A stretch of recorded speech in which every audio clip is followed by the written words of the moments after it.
In the darkness of the Miami dawn, a moonlit mansion becomes the scene of a deadly mystery. Sirens blare, journalists gather at the Golden Gates. The headline explodes: millionaire heir found dead under suspicious circumstances. Inside, a broken glass reflects the red of wine. Or was it blood? Suspense builds when a secret safe, hidden behind a lavish painting, is revealed to be open, revealing torn documents and illegal contracts. The fortune, once a symbol of power and status, now becomes a deadly enigma. Who betrayed? Who killed?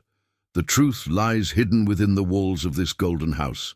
In the main hall, police officers walk among art paintings, tapestries, and imported furniture, but what truly stands out is the heavy silence.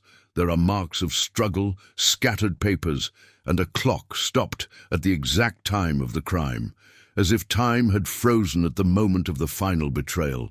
That mansion, located in Coral Gables, wasn't just a symbol of wealth.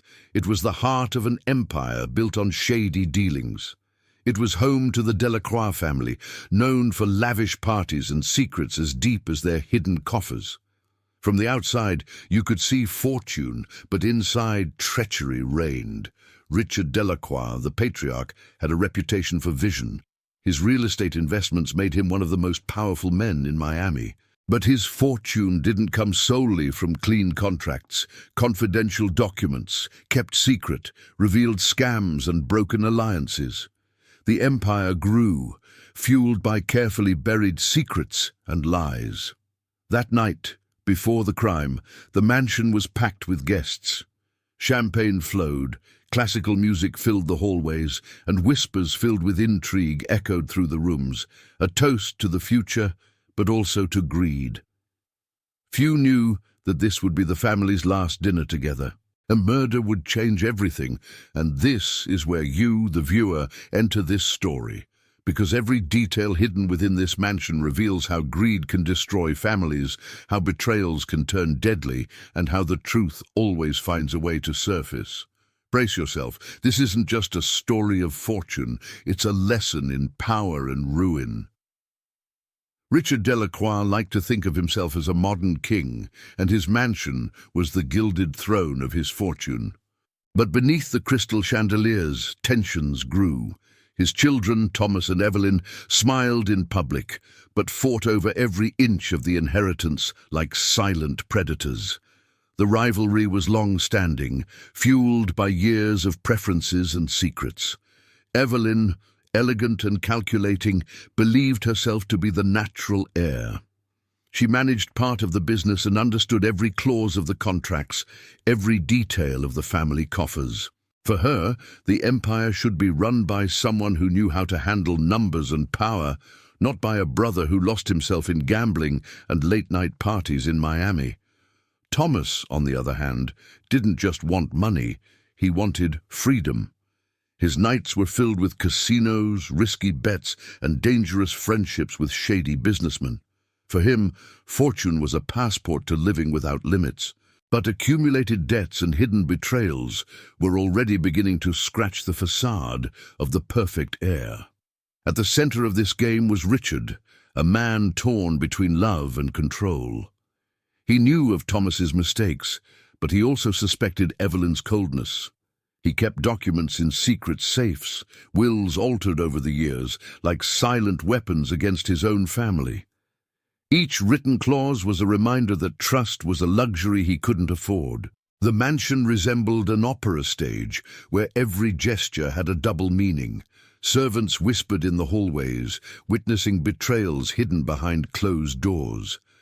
A mysterious letter, circulating among the wrong hands, carried rumors that Richard intended to change his will once again, and that was enough to light the fuse of disaster. During dinner, their gazes were sharper than silver knives. Evelyn hung on her father's every word as if deciphering a riddle. Thomas, nervous, drank too much, perhaps to silence the weight of his debts. Richard, silent, seemed to carry a secret that choked the air. Something about to be revealed, something that would change destinies. In a discreet corner, A black briefcase rested on the marble table. No guest knew its contents, but everyone seemed to sense its presence. Papers could mean fortune or ruin, power or imprisonment. It was the kind of symbolic detail that made hearts race and would later be remembered as an omen of betrayal. Evelyn considered controlling the fortune alone. She wouldn't hesitate to confront her brother, to use hidden documents or secret alliances to eliminate him from the line of succession. For her, the mansion was more than a home. It was a battlefield where secrets would become weapons, and the inheritance would be conquered like a trophy of war. Thomas, for his part, relied on blackmail and sold confidences. He knew his father's dark business secrets and illegal contracts hidden in Swiss bank vaults. But he used this information like a drunken gambler holds valuable cards, recklessly, without measuring the risk of betrayal growing around him. That night, dinner wasn't just a family gathering, it was a conspiracy theater. The background music, the clinking glasses, the practiced smiles. Everything was a mask. Beneath it all lay a power play in which every gesture was worth millions. The gilded mansion was actually a labyrinth of secrets about to implode. And now the audience was no longer just spectators. The question echoed like a warning: who will survive when fortune turns into a curse? Brace yourselves, because the next act will reveal that not all the gold in the mansion can hide the stain of blood. Richard Delacroix wasn't born a millionaire, but he learned early on that secrets were more valuable than money. His fortune began with a shady deal in New York, where he bought abandoned buildings at symbolic prices. What no one knew was that the torn papers stored in the safe contained the names of politicians and mobsters who financed his rise. Upon arriving in Miami, Richard transformed the mansion into a gilded palace. Parties with Hollywood actors, senators, and tycoons were common. Every champagne toast hid even more frothy deals of illegality. In the marble corridors, alliances were forged with discreet handshakes, and the fortune grew shrouded in treachery. The mansion's vaults held much more than money. They contained development contracts, bribery receipts, and old wills, each with different heirs. Richard changed the documents as his trust in his children shifted. This role-playing game was his way of keeping everyone submissive, prisoners of the secrets he controlled. Evelyn knew from an early age that her father's fortune was not clean. As a child, she eavesdropped on nighttime meetings and overheard names that should not be spoken in public. She grew up understanding that power came from manipulating hidden truths. Now, as an adult, she has mastered this skill, becoming not only a daughter, but also the heir to all his secrets. Thomas, on the other hand, used his wealth as a spectacle. Sports cars, rented mansions in Las Vegas, nights of gambling that ended in debt. He believed his fortune was inexhaustible, but every contract his father hid in the safe showed that betrayal by partners could be costly. The empire was full of cracks. During a dinner in Coral Gables, a mysterious guest discreetly handed Richard a sealed letter. The patriarch read it and hid it in his pocket without saying a word. Evelyn saw the gesture and knew the envelope contained something capable of changing the succession. An updated will, perhaps, or a denunciation that threatened the entire empire. The mansion, which seemed eternal, was permeated by paranoia. The servants whispered about secret meetings in the library, where Richard kept a black briefcase with the marks of dry wine. They said it contained illegal contracts for development projects in New York. If these documents were to become public, the fortune would be wiped out in a matter of days. Evelyn began investigating. Discreetly, she paid employees to leak information. A butler loyal to her described how Richard would rewrite wills late into the night, crossing out names, changing percentages. Each version was a plot against someone in the family. Evelyn went to sleep in fear, but also excited at the chance to use this to her advantage. Thomas, on the other hand, was drowning in gambling debts. A Las Vegas casino was about to collect not with chips, but with blood. The reckless heir knew that without quick access to his fortune, he could be eliminated by mobsters. His plan was simple: blackmail his own father, using his dirty secrets as a weapon of survival. In the silence of the library, Richard reflected on his mistakes. He kept newspaper clippings that extolled his fortune, but he also collected headlines about scandals involving fallen businessmen. He knew his empire was built on quicksand. The safe was his last defense, but also his greatest threat. Whoever gained access would wield absolute power. Evelyn began to watch her father with eagle eyes. With every toast, every word, she searched for signs that she would be the chosen one. Deep down, she knew Richard distrusted her as much as he distrusted Thomas. The inheritance game wasn't about love, but about control, and to win, she would have to betray before being betrayed. On a sweltering Miami morning, local police received an anonymous tip about money laundering linked to the Delacroix family. Richard hushed up the case with bribes, but realized that someone inside the mansion was beginning to leak information. The circle of trust was shrinking. Every suspicious look was a warning that betrayal was within the family. Thomas, desperate, decided to open the safe, but when he removed the gold painting, he found only torn papers and an empty envelope. Someone had already been there. The mansion's most closely guarded secret had been compromised. His breath quickened. If there was no more evidence, perhaps there was a new will, and he wouldn't be included. Meanwhile, Evelyn forged alliances outside the mansion walls.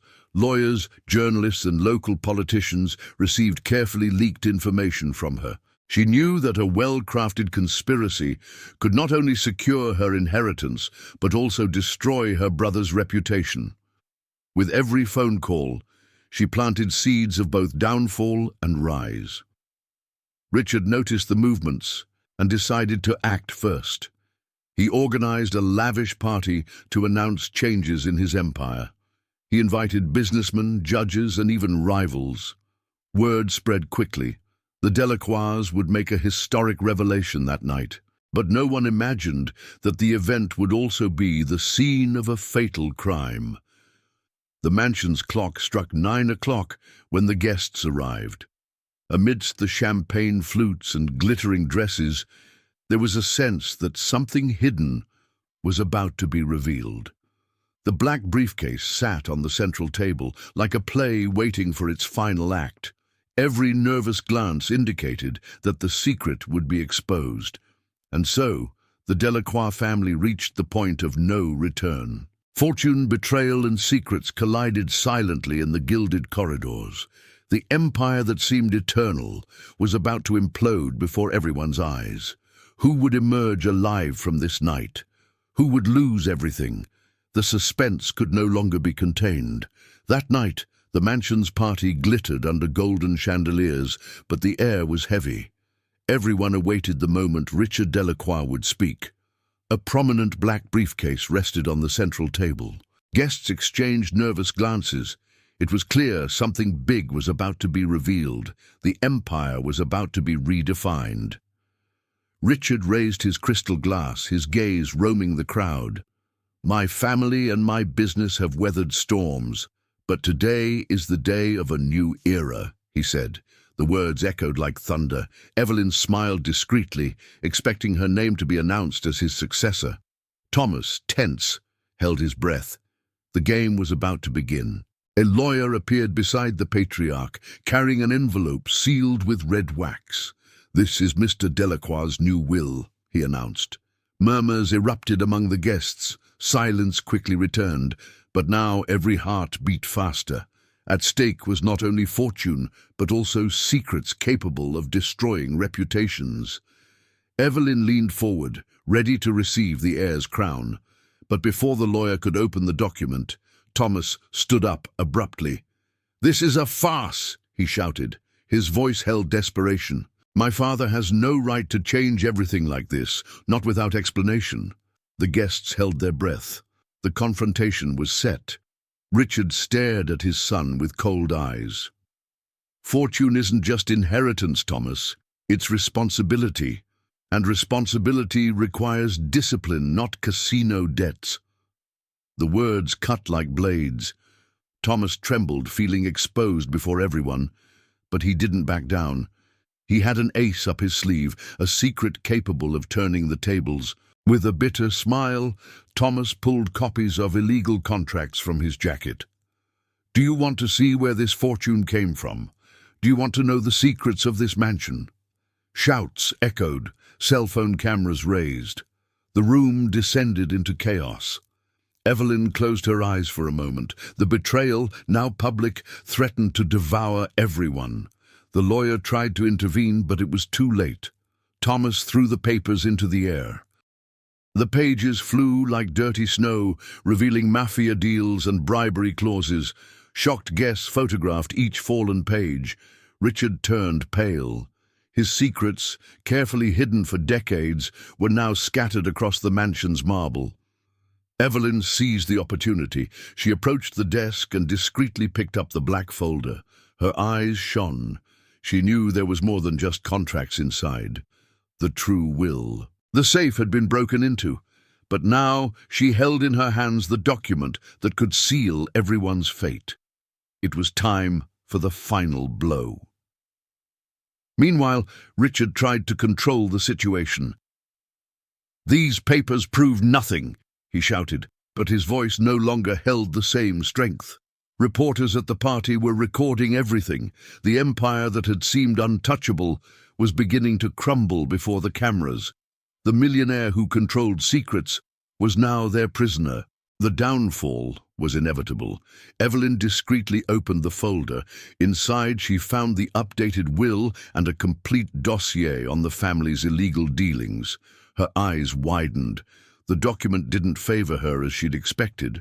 On the contrary, it handed control of the empire to an unknown foundation.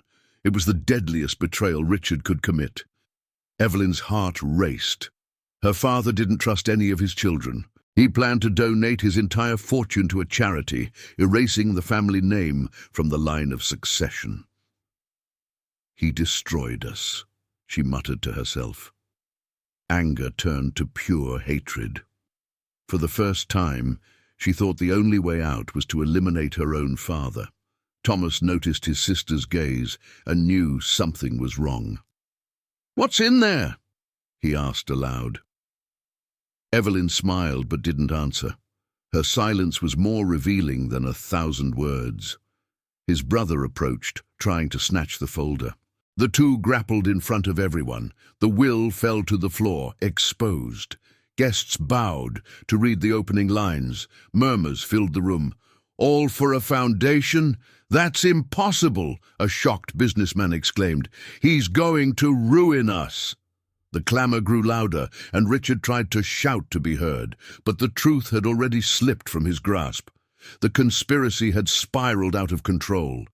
Evelyn, overcome with fury, glared at her father. "You used us as pawns, fed us crumbs while hoarding your fortune for strangers. You are the true traitor." Her voice echoed like a sentence. Richard, pale, tried to defend himself, but before he could speak, a metallic crack cut through the air. A revolver was drawn. Everyone froze. Thomas, desperate, pointed the gun at his father. "You will not ruin me!" he shouted. His hands trembled, but his eyes remained fixed on Richard. The hall fell into absolute silence. 1 second seemed to last an eternity. Evelyn breathed quickly, knowing that whatever the outcome, the empire was already doomed. Richard, with the calm of someone who knew the weight of secrets, simply said, "If you pull that trigger, Thomas, the real murder will not be mine, but your soul." His son hesitated, tears in his eyes. The fortune, the betrayal, the contracts, everything seemed to crumble at once. The empire was about to end in bloodshed. And then a shot rang out. A flash of light shattered the silence, and the chandelier's crystals tinkled like rain. No one saw where the shot came from. Thomas dropped the gun, stunned, swearing he hadn't fired. The hall erupted in screams, footsteps, and breaking glasses. The body fell behind the central table, obscured by the shadow of the black folder. The blood-stained mansion became a living symbol of fortune, bought with secrets. Fortune and secrets, betrayal and murder echoed in the blood-stained mansion, demanding justice and exposing masks. The lights flickered, and for a second the mansion seemed to breathe. When the electricity returned, Evelyn was on her knees, her hands red, holding the will. "He changed everything," she whispered, without mentioning who was bleeding beside her. The lawyer shouted for security. Someone turned off the music. The room smelled of gunpowder and expensive perfume, a mixture of power, betrayal, and pure panic. Fortune and secrets, betrayal and murder echoed in the blood-stained mansion, demanding justice and exposing masks. Detective Miguel Saldaña, invited by a senator, approached the circle of horror. "No one leaves," he ordered, sealing the fate of 100 witnesses. He saw the open folder, photos of illegal contracts and dirty receipts. "Who touched this?" he asked. No one answered. The exposed fortune was a profane altar, the secrets, the invisible blade of murder. The fortune and the secrets, the betrayal and the murder, echoed in the blood-stained mansion, demanding justice and exposing masks. Richard, pale, groped at his own uninjured chest. The wounded man groaned out of sight. Thomas's voice cracked. "I didn't shoot!" Saldaña picked up the pistol from the floor. The still hot barrel suggested contention. Evelyn stared at her father with hatred etched in her eyes and whispered, "You condemned us." The deadly betrayal hung in the air like thick smoke, clinging to every face. Fortune and secrets, betrayal and murder echoed in the blood-stained mansion, demanding justice and exposing masks. The body was revealed. Adrian Keller, a long-time business partner and party friend, slumped behind the table. Blood formed a tragic map on the marble. "Who would profit from this death?" Saldaña asked, already calculating inheritances and civil damages. The blood-stained mansion whispered answers. No one wept for Adrian. Everyone feared for themselves and their freedom. Fortune and secrets, betrayal and murder echoed in the blood-stained mansion, demanding justice and exposing masks. Evelyn bit back her fear and anger. "He kept copies of the safe," she said, pointing to the folder. "Adrian blackmailed Dad with hidden truths." Richard reacted. "Lies." The detective noticed the choreographed dance of accusations. Fortune gives courage to cowards, he thought, and secrets fuel every move of these heirs raised in the shadow of luxurious impunity. Fortune and secrets, betrayal and murder echoed in the blood-stained mansion, demanding justice and exposing masks. Saldaña ordered the hall sealed, telephones on a silver tray, guests lined up, the lawyer trying to cite his rights. Richard demanded a doctor and silence from the press. "Impossible," said the detective. "What started here will cross the gates." Outside, drones captured images. The Delacroix Empire was already bleeding reputation to the world. Fortune and secrets, betrayal and murder echoed in the blood-stained mansion, demanding justice and exposing masks. As the forensics team arrived, Thomas trembled, remembering the debts he owed in Las Vegas. Mobsters were demanding payment. If Adrian was dead, some contracts might die with him, others leak. "Who sold me?" he whispered, staring at Evelyn. She held his gaze, neutral. It was the sister who knew all the passwords. It was the sister who breathed conspiracy. The fortune and the secrets, the betrayal and the murder echoed in the blood-stained mansion, demanding justice and exposing masks. A maid brought rags, but Saldaña blocked them with raised gloves. "Nothing touches anything." The detective retrieved a shell casing from near the built-in safe. Side shot, not frontal. He glanced at the balcony above. Light curtains, a possible hidden shooter. In stories of fortune and betrayal, he thought, white-collar criminals often wear black gloves. fortune and secrets, betrayal and murder echoed in the blood-stained mansion, demanding justice and exposing masks. Richard finally broke down. Adrian planned to expose me. The lawyer confirmed that there was a clause in the will providing for the dissolution of the empire in the event of a criminal scandal. Phoenix Clause, Evelyn whispered, remembering the draft. If there was an arrest, the wealth would migrate to the Foundation. The fortune would then burn to be reborn without the family. The fortune and the secrets, the betrayal and the murder echoed in the blood-stained mansion, demanding justice and exposing masks. Who created Phoenix? Saldana looked at the patriarch. Richard took a deep breath. Me. The detective understood the geometry of paranoia. Secrets to protect fortune. Fortune to buy secrets. And who had an interest in triggering the clause? Evelyn and Thomas, in unison, looked at their father. In that silence, the murder seemed both strategic and punishing. Fortune and secrets, betrayal and murder echoed in the blood-stained mansion, demanding justice and exposing masks. Reporters shouted from the gate. A helicopter streaked across the sky. The news spread. Partner shot in tycoon's mansion. Hashtags sprouted like weeds. Blood-stained mansion. Deadly treason. In the living room, Saldana picked up the wine-spattered will. The paper trembled between his gloved fingers, as if it carried guilt and destiny. Fortune and secrets, betrayal and murder echoed in the blood-stained mansion, demanding justice and exposing masks. The expert found golden fibers on the balcony railing. Saldana climbed up. He found small shoe prints, feminine perfume in the air, and a makeshift aiming point behind a curtain. He turned his gaze back to the living room. Evelyn looked away. "Can you shoot?" "I learned at my father's club," she replied firmly. Thomas laughed nervously. "She's a better shot than most people here." Fortune and secrets, betrayal and murder echoed in the blood-stained mansion, demanding justice and exposing masks. Evelyn stepped forward.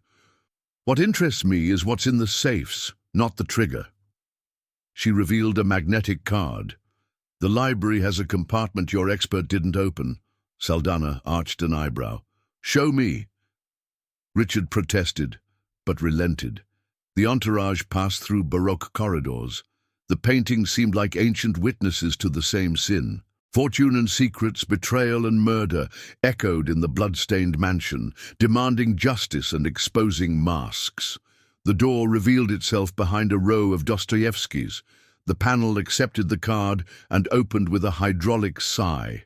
Labeled folders, encrypted discs, international receipts. At the top, an envelope. Phoenix, final version. Saldana took it. The text predicted that, in the event of a murder linked to the family, the fortune would migrate immediately. Coup or salvation? The fortune and the secrets, the betrayal and the murder echoed in the blood-stained mansion, demanding justice and exposing masks. Who wrote this? "Me and Adrian," Richard said in a whisper. "He had a copy, for my safety." Evelyn's eyes widened. The dead friend's lever. Saldana realized the cruel irony. The partner who had provided protection was now a corpse. "Perfect motive," he concluded. The circle of suspects was narrowing like a tie around a guilty neck. Fortune and secrets, betrayal and murder echoed in the blood-stained mansion, demanding justice and exposing masks. Thomas exploded. "What if it wasn't me? What if someone wanted to frame me?" His eyes darted to his sister. "She wants the whole empire." Evelyn smirked. "Yes, I do, but clean. The clause gives everything to the Foundation." The word everything sounded like an abyss. Secrets, a safe, a mansion, power. The audience of the world craved blood, but money preferred silence. Fortune and secrets, betrayal and murder echoed in the blood-stained mansion, demanding justice and exposing masks. Outside, the rain began to fall heavily, washing the stone path. Inside, the metallic smell of blood stuck in the throat. Saldana decided to isolate the Delacroix family. Meeting room, now. The detective wanted to fracture the narrative. He knew that where there's fortune, there are more versions than truths, and where there are secrets, lies wear tailored suits. Fortune and secrets, betrayal and murder echoed in the blood-stained mansion, demanding justice and exposing masks. In the living room, the gilded family tree seemed to mock them. Saldana began. Who touched the briefcase before the shot? Hands remained still. Who went up to the balcony? Silence. Who benefits if Phoenix fires? Everyone. The invisible answer weighed heavily. Deadly betrayal, after all, was democratized. Murder, a shared investment. Fortune and secrets, betrayal and murder echoed in the blood-stained mansion, demanding justice and exposing masks. Then the radio crackled. "Detective, we found a glove with gunpowder residue in the East Garden." Saldana closed his eyes for a second. Collect and preserve. He knew the East Garden led to the balcony via a discreet staircase. Whoever thought of the shortcut knew the mansion well.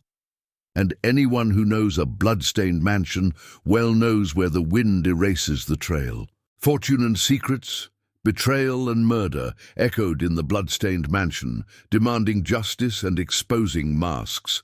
It rains heavily over Coral Gables, and the mansion seems to shrink in its own gold.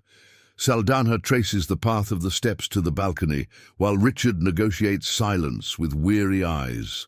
Fortune has become a trap, each painting a potential safe, each servant a living archive of secrets. In the East Garden, footprints disappear into the mud, as if betrayal were learning to swim. Fortune, secrets, and betrayal surrounded everything. Evelyn discreetly summons legal advisor Monica Prats, an expert in asset protection. In the mirrored elevator, the two discuss their stories, downplay the will, discredit Adrian, blame rivals. The key is control. Fortune without a narrative doesn't last, says Monica, and secrets without an owner become cheap ammunition. The blood-stained mansion remained silent. Thomas seeks refuge at the pool bar, but encounters Victor Morello, a Vegas debt collector. The man's smile conveys overdue debt, unpayable interest. Without money, you're headline news. With money, you stay alive. Thomas promises figures and delivers whispers. In exchange, Victor offers temporary silence. The blood-stained mansion breathes faster. The murder has changed the course of fortune. Richard's lawyer, Gerald Pike, is trying to block emergency warrants. He wants to stop Phoenix from moving assets, calls, emails, codes. Time is fortune, he repeats, as the screen flashes with alerts. Saldana watches from afar. Where there's legal panic, there's a clue. A hidden clause could be the thread that tightens the noose of murder.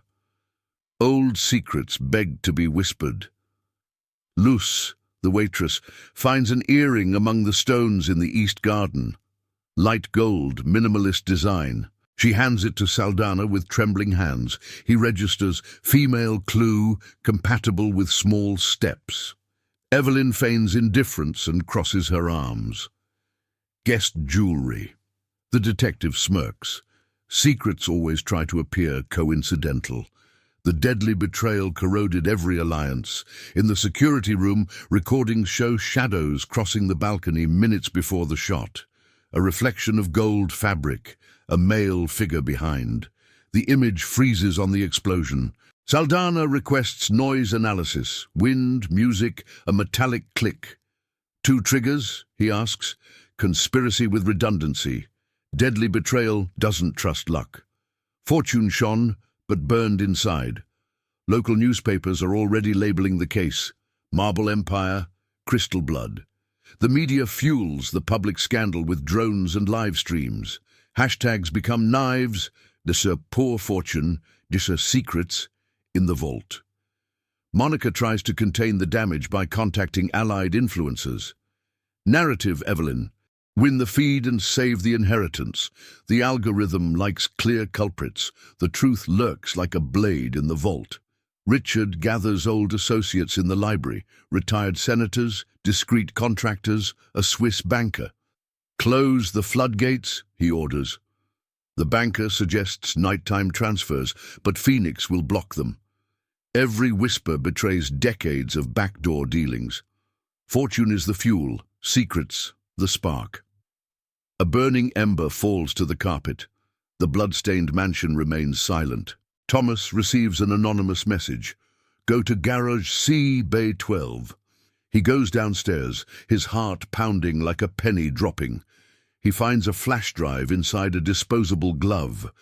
Videos of Adrian demanding a share of the empire, threatening to betray him. A woman's face appears in the background, out of focus. Thomas recognizes the perfume in the audio. Cold jasmine. Evelyn wears jasmine. The murder changed the course of his fortune. Los confesses to Saldana that she saw Evelyn climb the side stairs before the shooting. Maybe getting air, he ventures. The detective writes it down without raising an eyebrow. Witnesses in mansions learn to doubt their own memories. Fear rearranges facts. The blood-stained mansion rewrites the night in loops, each turn more costly than the last. Ancient secrets begged for voice in whispers. Evelyn summons journalists for an impromptu statement at the gates. Her eyes firm, her voice low. We mourn a life lost. We will cooperate. Without mentioning Adrian, she injects doubt. Infiltrators sabotaged our event. Saldana watches on the internal TV. The theatre of fortune demands an open stage. Secrets, curtains always half-drawn. Deadly betrayal corroded every alliance. Monica redirects. We need a scapegoat. They choose a former director, Arthur Vance, fired for costs. They plant old notes, cold connections, lukewarm gossip. The name rises in the trends. Arthur wakes up in the suburbs, already blamed by public opinion. The algorithm is a hasty judge. Outsourced betrayal is cleaner than gunpowder on a dress. The fortune shone, but burned inside. Gerald Pike, under pressure, considers burning Phoenix final draft. The paper weighs more than gold. Saldana intercepts near the fireplace, gloved fingers touching nervous ones. Obstruction gets you a cell. Gerald backs away, sweating. Fortune needs air. Secrets only breathe in the dark. When it sees light, it turns to smoke, and smoke betrays fires. The truth prowled like a blade in the safe. Victor Morello walks around the kitchen as if invited. He asks about Thomas, orders coffee, offers threats. Vegas doesn't send flowers. Saldana crosses his path, asks for documents. Victor laughs. My invitation is universal, debt. The detective measures the man and understands. When fortune fails, the bill arrives with clean shoes and new gloves. The blood-stained mansion remained silent. In the private wing, old photos reveal that Adrian was more than a partner. Thomas's godfather, Evelyn's financial guardian. A story woven with sentimental bonds. Motives multiply. Those who lose everything gain courage, thinks Saldana, revisiting schedules. Betrayal isn't born with a gunshot, it ripens in toasts. Murder only reaps the harvest. Murder changed the course of fortune. An encrypted email hits Gerald's server. Lotus plan on.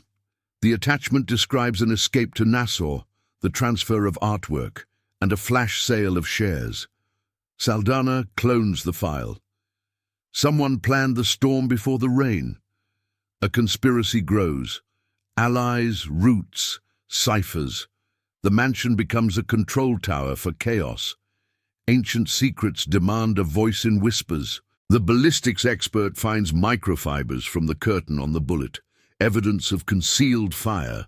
A second bullet, lost in the frame, leaves a different residue. 2 shooters.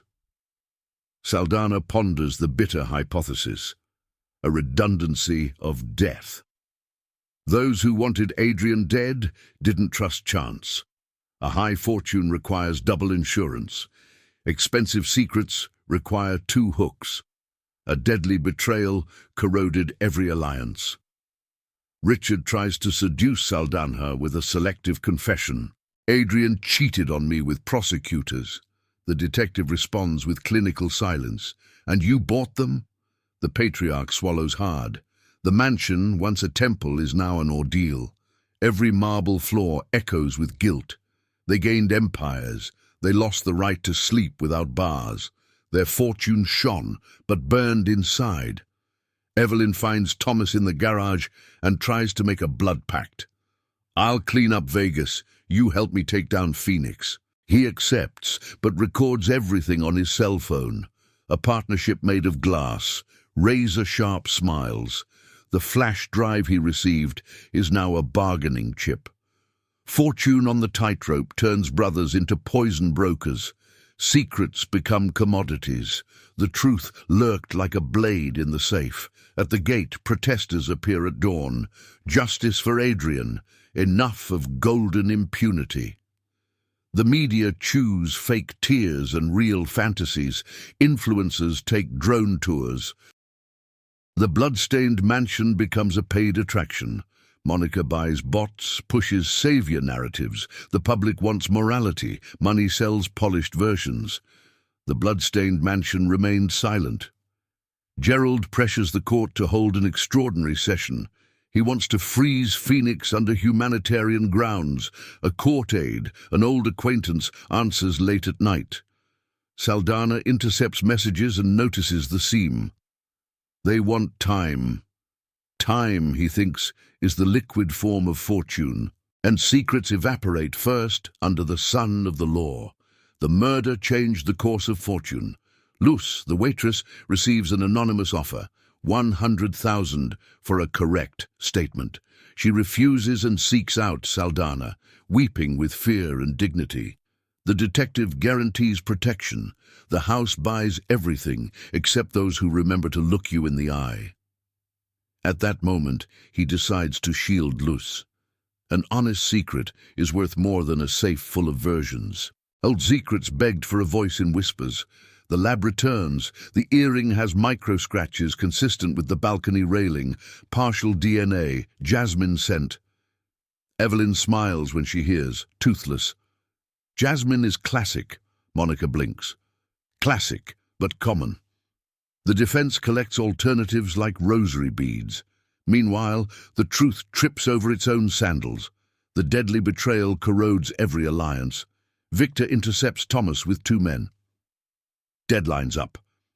The heir offers the flash drive and promises to release funds if Phoenix crashes, or I'll fall and take your head in person. Victor weighs the risks and accepts a very short extension. Underworld alliances don't require contracts. Looks and fear are enough. In the mansion, fear became a widely circulated currency. The fortune shone, but burned inside. Saldanha calls a minimal press conference. No spectacle, just facts. 2 shots, 2 weapons, 2 routes. Conspiracy from within. Richard threatens to sue him. The detective barely blinks. Truth has no assets, sir. He then presents sketches and timelines. The case ceases to be gossip and enters the realm of moral mathematics. The truth lurks like a blade in a safe. That night, Evelyn enters the library alone and stares at the golden portrait. She whispers to the figure, "You trusted Adrian. I will trust fire." She takes a lighter from the drawer, hesitates. She remembers the camera in the chandelier, the sensor in the baseboard. She laughs to herself, extinguishes the flame. Modern conspirators burn clouds, not papers. Crime learns to update. The blood-stained mansion remains silent. An audio leaks. Adrian, drunkenly, promises to blow up Richard in court. Public opinion changes course. Saldanha hears it and finds it strange. The sound of ice in a glass, the same soundtrack as the garage video. A montage. The evidence editor wants to sell fate. The detective maps software used by Monica in crises. The puzzle gains its shape. The murder changed the course of her fortune. Thomas visits the guest wing and finds Adrian's suitcase half open. Inside are blueprints of the mansion, route notes, partial passwords. One sheet reads, Jasmine 9:07 p.m. He photographs it, swallows hard. The perfume has become a clock. The deadly betrayal is on British time. The blood-stained mansion marks the time like a guilty chime. Ancient secrets whispered for voice. Gerald obtains a partial injunction. Phoenix will not migrate sacred art or philanthropic donations. The bulk of the funds, however, remain blocked. Richard breathes through financial devices. Saldana realizes, when fortune is short of air, people make loud mistakes. It's time to tighten the screws. He orders new searches, targets the satellite safe in the Patriarch's bedroom. The deadly betrayal corroded every alliance. In the satellite vault, they find passports, chips, and a life insurance policy for Adrian, with the beneficiary Phoenix Foundation. Silence falls like a heavy curtain, a corporate motive, disguised as altruism. Saldana draws the arrow. Death that replenishes the legacy, fortune that pays for one's own tombstone. A secret written on letterhead. The fortune shone, but burned within. Evelyn confronts Richard. Did you plan to profit from his death? His father retorts, insurance is containment. She snaps, it's an incentive. The echo of that word ripples through hallways, invades paintings, cracks chandeliers. An incentive to kill is the kind of clause that turns empires into trenches, and trenches require shots, too, to be sure. The truth lurked like a blade in the safe. Luz shows Saldana an old key found under the piano. He opens a hidden cabinet in the music room. Inside, reels of tape and an analog recorder. Old secrets fear clouds, says the detective, pressing play.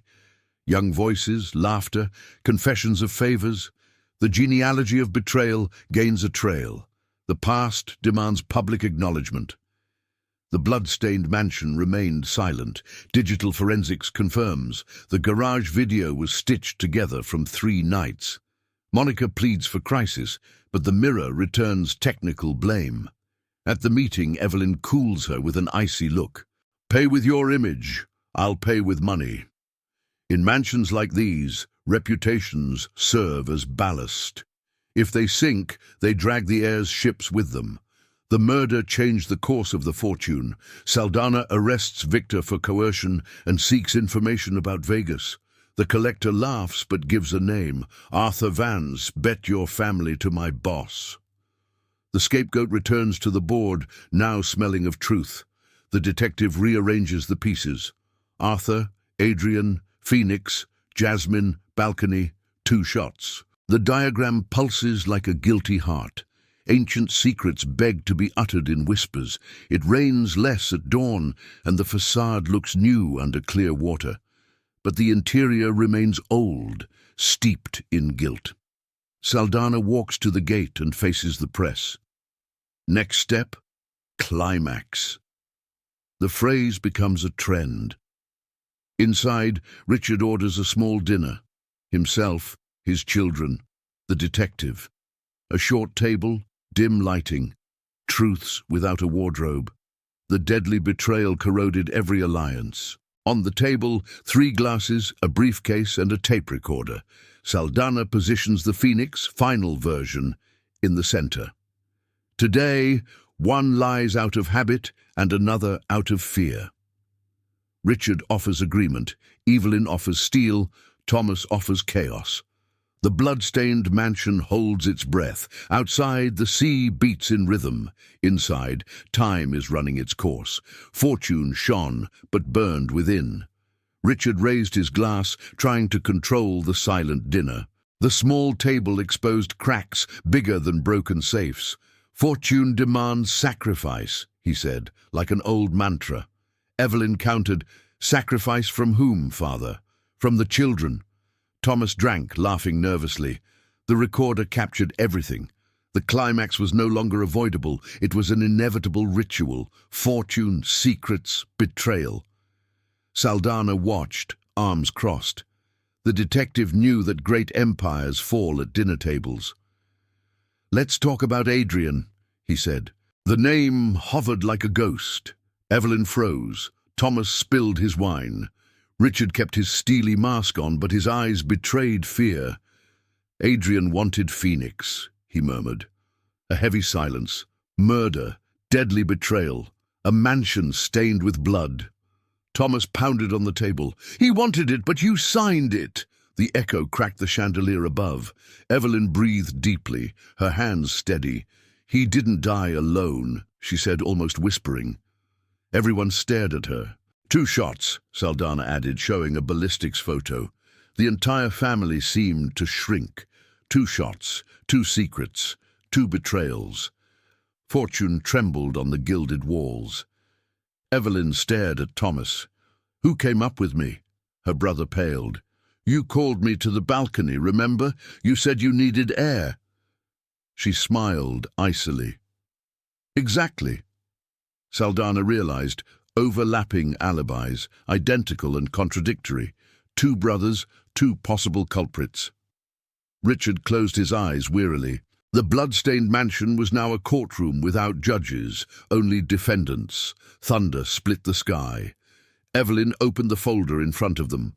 "Here's Phoenix, his final will. He wouldn't leave us anything." Thomas's eyes widened. "Lies!" Richard tried to snatch the papers away, but Saldana intervened. The recorder recorded everything. Fortune betrayed, secrets spit out, inheritance torn apart. The empire was dismantled live. Fortune, secrets, betrayal. Thomas then revealed his flash drive.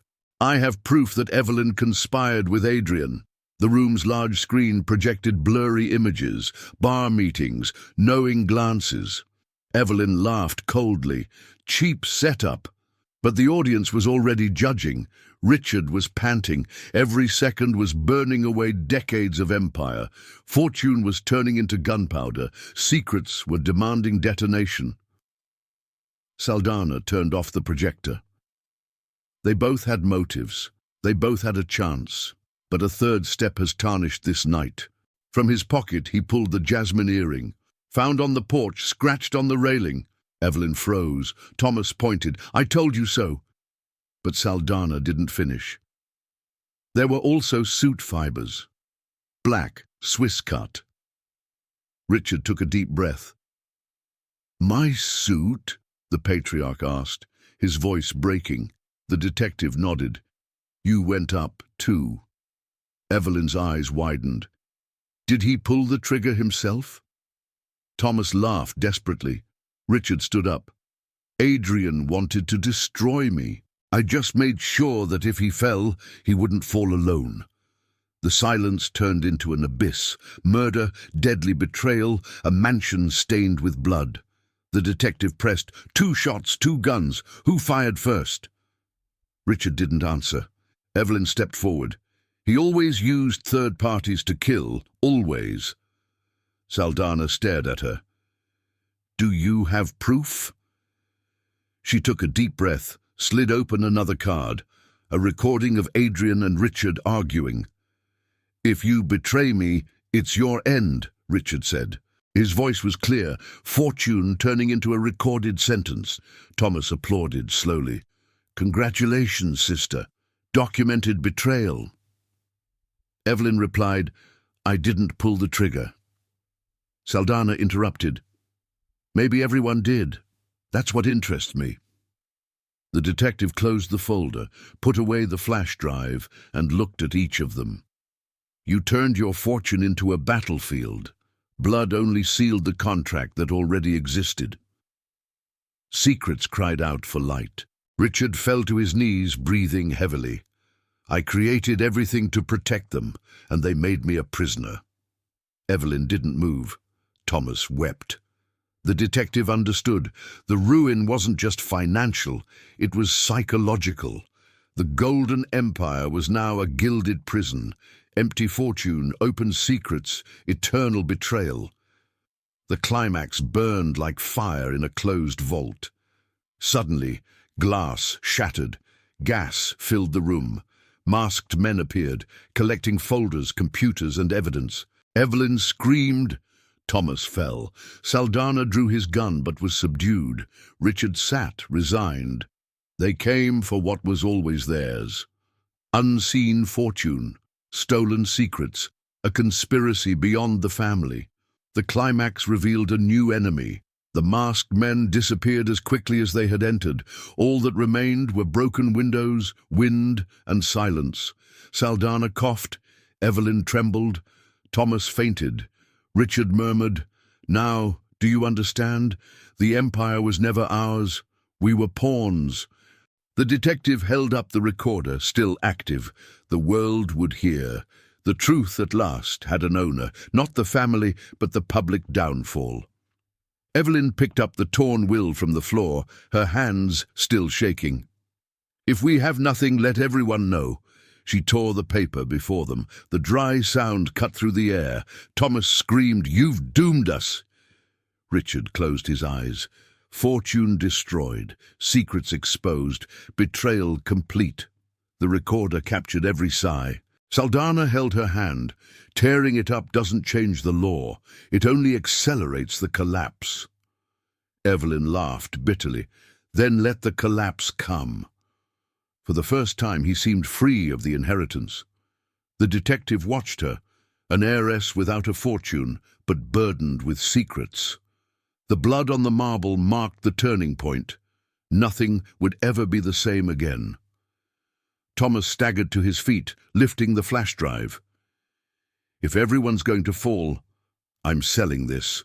His brother raved, his eyes red. Evelyn stepped forward. "It's not your right." The two fought, breaking glasses and overturning chairs. Richard screamed, but no one heard. The blood-stained mansion became a ring for crazed heirs. Suddenly, sirens blared from outside. Police, media, ambulances. The Golden Gate gave way to the siege. Saldanha sighed. Judgment has arrived. Richard stood, straightening his wine and blood-stained jacket. "They want a show? Then they'll see a show." The patriarch spread his arms like a king without a throne. Fortune destroyed, empire in flames. Spotlights flooded the hall through the broken windows. Reporters screamed, cameras captured everything. Evelyn lifted her face, tears and anger. Thomas covered his eyes. Richard, haughty, walked to the door. "Truth always finds a stage," Saldanha murmured.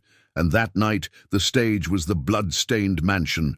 Outside, the crowd roared, "Murderers! Thieves!" Signs flashed, drones hovered. Evelyn was the first to cross the threshold, exposed to the lights. Each step felt like a confession. Thomas followed, stumbling. Richard emerged last, his face hard. The fortune fell live, broadcast to millions. The climax was public. Saldanha, surrounded by microphones, raised the recorder. "This is the evidence, wills, contracts, audio." The world would hear it uncut. The detective knew these weren't just family crimes, but state crimes. The Delacroix weren't the keepers of secrets. They were part of a network. The conspiracy now had borders wider than the mansion. Richard raised his voice. "You want ruin? You will have ruin." And before the cameras, he confessed, "I built my empire on corruption, betrayal, and bloodshed. And if I fall today, I fall with all those who profited from me." The audience exploded in shock. The climax became a political bombshell. Fortune, secrets, and betrayal finally came together. Thomas wept, hiding his face. Evelyn stared at the flashes as if they were blades. Saldanha closed her eyes, thinking of the inevitable moral. Greed destroys, secrets bleed, betrayal exacts its toll. The blood-stained mansion became a symbolic ruin of the entire empire. And the climax was only the beginning of the end. Adrian's body was carried under white sheets, flashlights illuminating every step. The mansion's stained marble had become a symbol of decay. Reporters broadcast live. The Delacroix empire crumbles before the nation. His partner's funeral would make headlines, but the true tragedy was already etched on the faces of his heirs. The next morning, newspapers splashed the photos on the front page. Evelyn in tears, Thomas with a lost look in his eyes, Richard proud but defeated. Headlines screamed, "Secrets of an Empire of Blood." The fortune that once bought silence now fueled screams. The deadly betrayal was no longer a rumor, it was fact printed on every screen. Delacroix stocks plummeted within hours, investors fled, contracts were cancelled, lawyers raced through the courts, but no amount of money could silence the collective fury. The cameras remained on the mansion's doorstep. What was once synonymous with luxury was now a gilded prison. Fortunes melted away, secrets sold to the lowest bidder. Saldanha officially took over the investigation. At the press conference, she revealed that the Phoenix Clause had been activated. The entire fortune will migrate to the foundation, away from the family. Reporters reacted in shock. Evelyn clenched her fists. Thomas seemed to crumble. The public saw justice, but for them it was the final sentence. Secrets written on paper now had claws. Adrian's funeral brought together political figures and businessmen who had previously toasted at the mansion.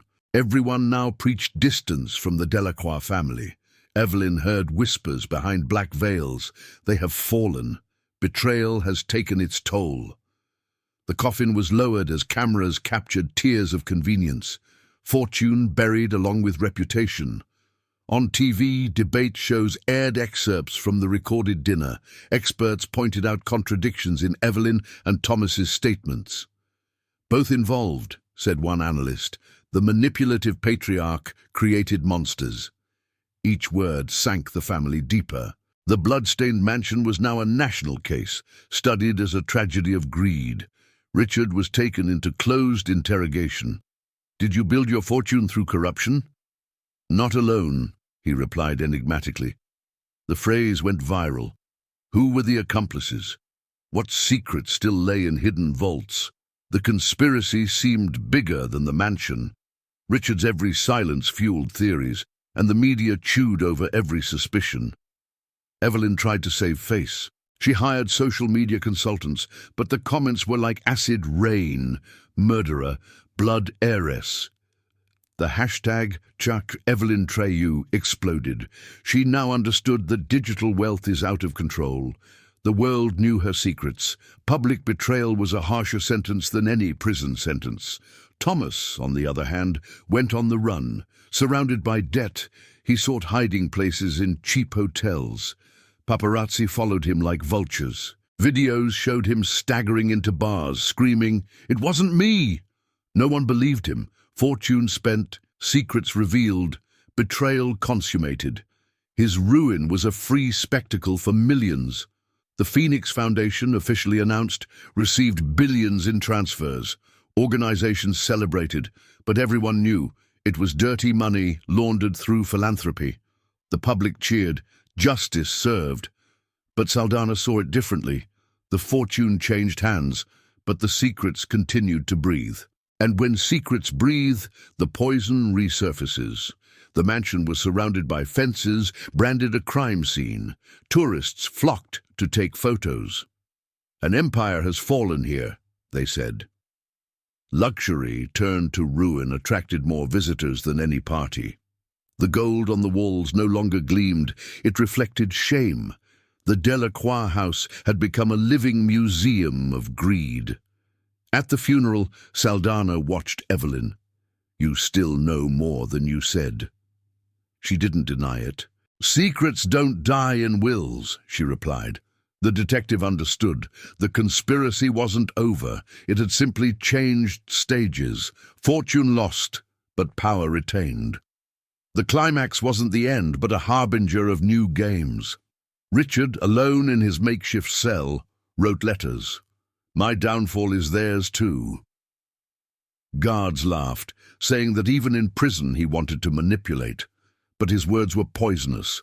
Each sentence hinted at alliances outside the mansion. Secrets planted to blossom later. Even locked away, the patriarch was still an architect of betrayal. News reports showed aerial shots of the empty mansion, comparing it to gala parties years earlier. From glitter to blood, the narration said. The audience commented in shock. How could such a vast fortune have vanished so quickly? The answer echoed in every report. Too many secrets, too many deadly betrayals. The mansion was a living metaphor. Evelyn received invitations for exclusive interviews. Tell your side. She refused them all. She knew every word could become a knife. Silence was her last protection. But this silence also weighed like a chain. Fortune without a voice is ruin. A secret kept too long becomes a bombshell. She walked a tightrope between survival and exposure. Thomas, desperate, tried to sell fake documents as evidence. He was unmasked on national television. Videos showed him crying, begging for attention. His decline became a meme. The once arrogant brother was now a ridiculous spectacle. Fortune turned to dust, secrets sold as jokes, eternal betrayal. His downfall was more painful than death. Detective Saldanha concluded the final press conference. The Delacroix mansion taught us that fortune without truth is a curse, and secrets always return. This family didn't just lose wealth, they lost their soul. The cameras captured his serious gaze. It was the moral wrapped up for the public. But behind the scenes, he knew, there were still loose ends, and so the Delacroix family ceased to be elite and became a model. The fortune that built empires now supported foundations. Secrets once kept in vaults were now making headlines. The deadly betrayal killed not only Adrian, but an entire dynasty. The blood-stained mansion finally breathed only ruin. Richard paced in circles in the spacious cell, offered as a political favor. There were books, a clean mattress, and a high window. But every gilded detail seemed to mock him. The fortune that had raised him now held him captive. Secrets, once weapons, echoed like accusations. The deadly betrayal no longer came from outside, it came from within. Evelyn isolated herself in a luxury apartment, the blinds always closed.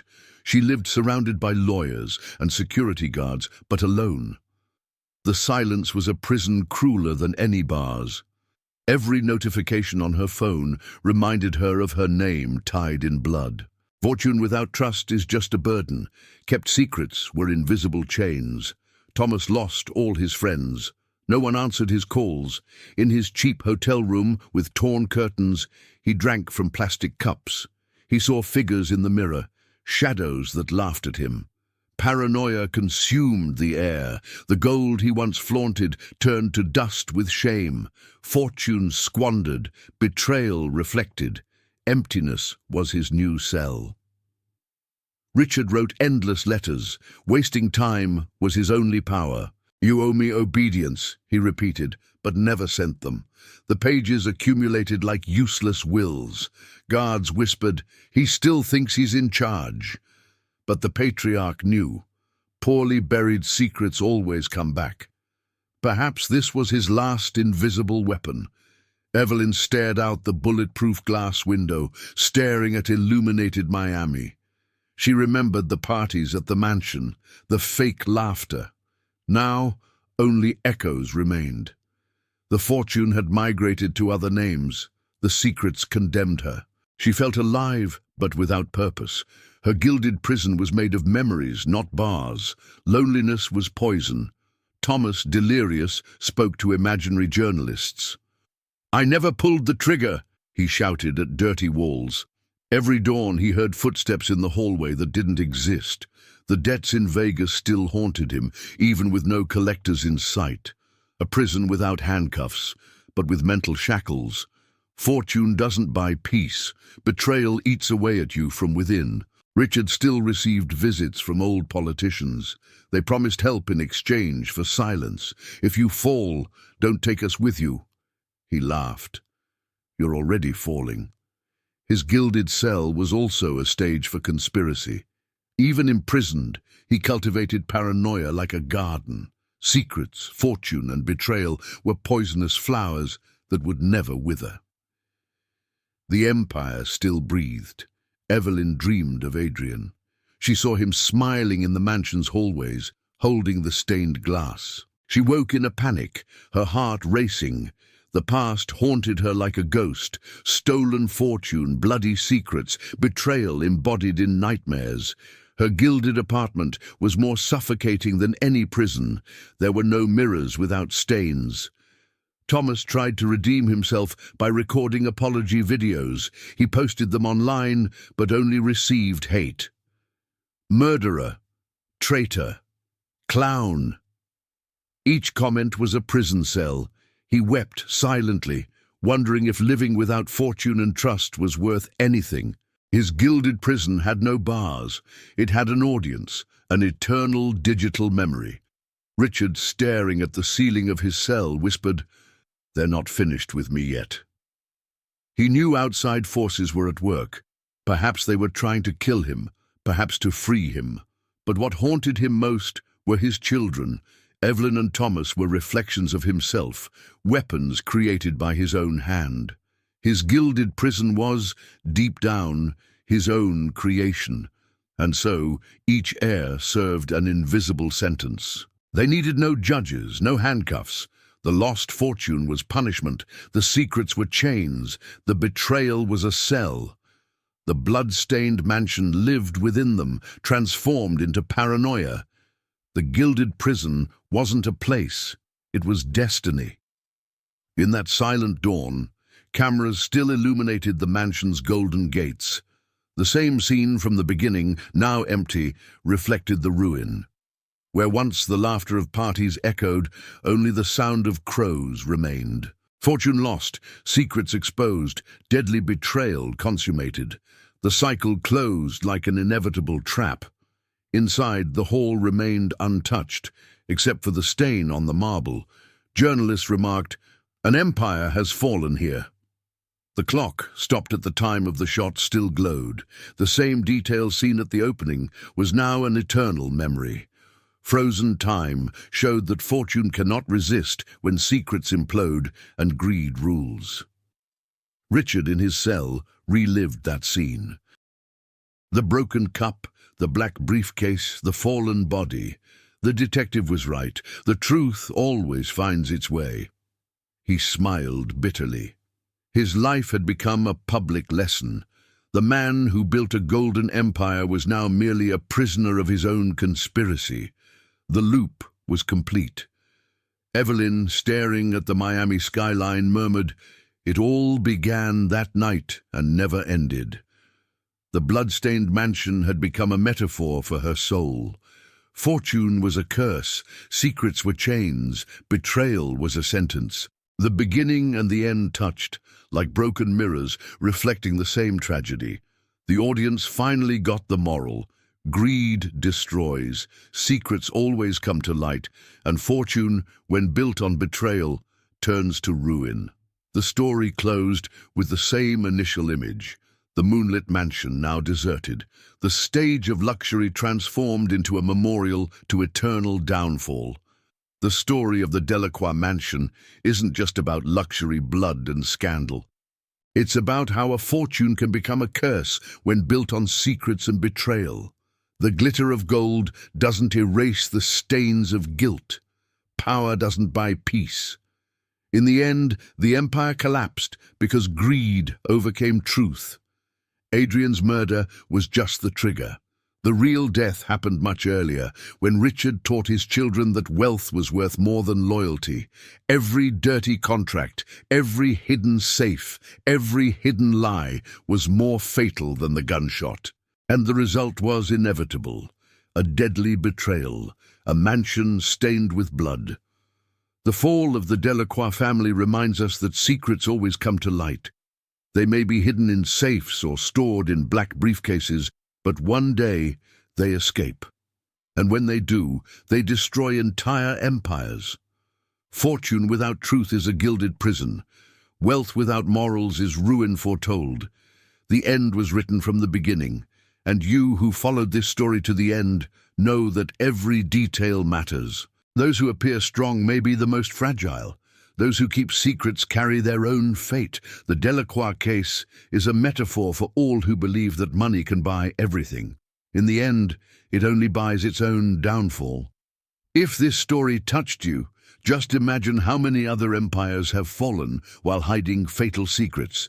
Subscribe to Hidden Fortunes, activate the bell, and share this video, because the next Bloodstained Mansion may be closer than you think, and the truth will always find its way to you.